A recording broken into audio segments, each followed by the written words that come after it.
Susan Boyle's 2009 Britain's Got Talent audition remains one of the most watched moments in reality television history. Not just for the voice that stunned a skeptical room, but for what it revealed about how quickly people misjudge others based on appearance. Years later, Simon Cowell has returned to that moment repeatedly in interviews, and what he said is less about a single dramatic breakdown and more about a lasting sense of regret over how he and his fellow judges treated her before she'd sung a single note. Susan Boyle was born in Blackburn, West Lothian, Scotland, and grew up in a large working-class family. As a child, she was mistakenly told she had suffered brain damage from a lack of oxygen at birth, a misdiagnosis that contributed to learning difficulties and years of being bullied and misunderstood by classmates. She was often isolated socially, and school was difficult in ways that shaped her early sense of herself as an outsider. Music became her refuge. She sang in her local church and took part in community and amateur theater productions, developing a powerful voice largely out of public view, with no ambition beyond the personal satisfaction it gave her.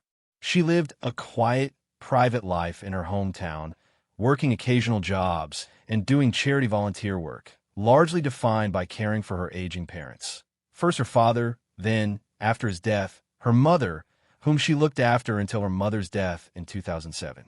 Family obligations meant her own ambitions were repeatedly set aside.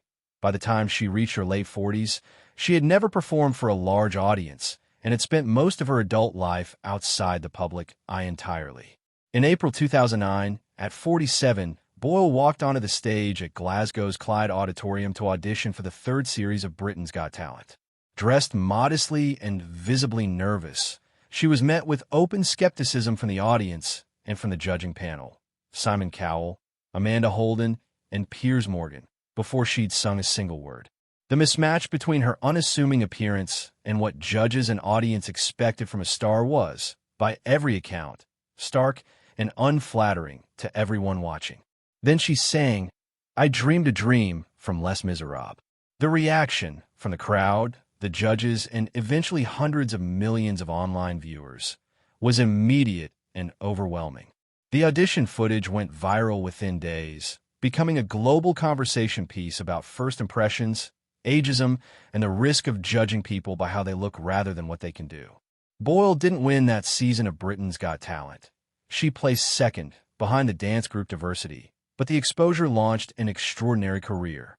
Her debut album, I Dreamed a Dream, became the UK's best-selling album of that year, and she went on to sell more than 20 million albums worldwide, reportedly earning millions in the year following the show and eventually entering the Guinness World Records for her sales figures. What's actually on record from Simon Cowell isn't a single emotional breakdown, so much as a repeated, years-long acknowledgement of shame over how the panel treated Boyle before she performed. Watching the footage back afterward, Cowell has said he was struck by how dismissive and sneery he and his co-judges looked. Reactions he's since called disgusting and horrible in multiple interviews. He's described the moment he first reviewed the clip as a genuine turning point, saying he realized the audition was going to become enormous and that the judges' initial reactions would make them look foolish in hindsight. Nearly 2 decades on, in a 2026 podcast appearance, Cowell went further, saying the judges' response was worse than it even appeared on camera, and singling out a particularly withering look from Piers Morgan as one of the worst moments he can remember from his own career. Rather than edit the reaction out, something he had the authority to do, he chose to leave it in as, in his words, a wake-up call for himself and the other judges. Boyle herself has described the audition experience from the other side as deeply uncomfortable, telling reporters she felt like a circus freak facing disapproving faces from the panel and crowd before she'd had the chance to perform. That gap between the judges' visible skepticism and her eventual reception captures much of why the moment still resonates. The story isn't really about a single tearful reaction, but about the uncomfortable gap between snap judgment and reality. Despite the rocky start, Boyle and Cowell have maintained a public relationship over the years that both have described in warm terms.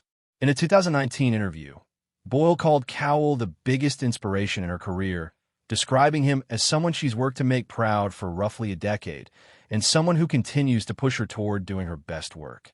Cowell, for his part, has repeatedly praised her talent and resilience in interviews, and the two have appeared together warmly at later events, including Boyle's return to Britain's Got Talent a decade after her original audition, where Cowell greeted her on stage.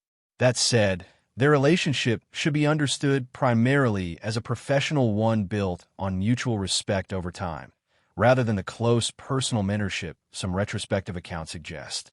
Cowell has been candid that his understanding of the responsibility talent shows carry, introducing ordinary people to sudden fame with real consequences for their well-being, shifted significantly because of what happened with Boyle. Boyle's transition from a private life in West Lothian to worldwide fame came with real difficulties that she's spoken about candidly over the years. In 2013, she publicly discussed being diagnosed with Asperger syndrome, a diagnosis that came in adulthood, and that she said helped her make sense of social difficulties she'd struggled with and been misjudged for throughout her life. She's described the sensory and social demands of fame, constant public attention, travel, interviews, and performance schedules as often overwhelming, particularly given how sharply they contrasted with the quiet, routine-oriented life she'd lived before her audition. She's also faced more concrete hardships. In 2016, she was diagnosed with type 2 diabetes and took an extended break from performing to focus on her health. And in 2017, she was reportedly harassed by a group of teenagers in her hometown who mocked her appearance. More recently, health issues, including a lung infection, led to further interruptions in her career. Throughout, she's spoken publicly and with notable openness about these struggles.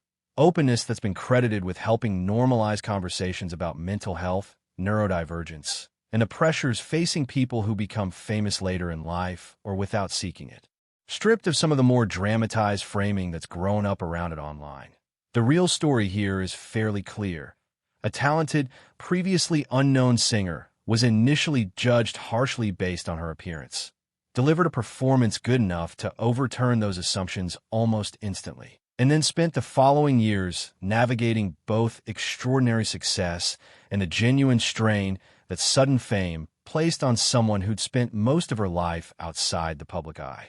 Simon Cowell, for his part, has been unusually candid, by his own reputation standards, about how badly he and his fellow judges misjudged her, and has used that memory repeatedly as a cautionary example about the responsibility talent shows carry toward the people who walk onto their stages. Whether or not Cowell literally broke down in tears in any specific interview, as some retrospective videos frame it, the documented reality is arguably more interesting. A public figure known for blunt, sometimes harsh judgment, revisiting one of his most visible errors in judgment repeatedly over the better part of 2 decades, and using it to argue for more care in how reality television treats the people it turns into overnight stars.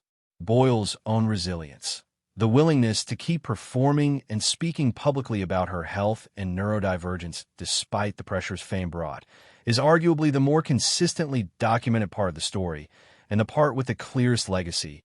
Her audition is still cited as one of the defining examples of why snap judgments about talent, based on age or appearance, so often turn out to be wrong.